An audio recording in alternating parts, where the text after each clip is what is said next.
How to fix Instagram comments. Hello guys, so in today's video I'm gonna show you how to fix Instagram comments in easy fast way. So all what you have to do is open the settings on your phone, scroll, go to the apps manager, go to the apps again right here.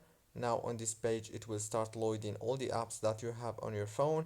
All what you have to do then is scroll until you find Instagram, and when you find it, click on it, click here on force stop, and then go down to the permissions. Make sure that all the permissions are enabled, and then go to the data usage. Make sure that the mobile data and the Wi-Fi is enabled and allowed. Go back, click now on notifications, scroll down, go to comments, settings.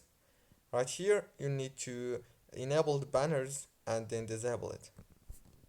After that, go back, click on force stop, restart your phone, and reopen Instagram. Don't forget to like and subscribe for this video to more educational videos.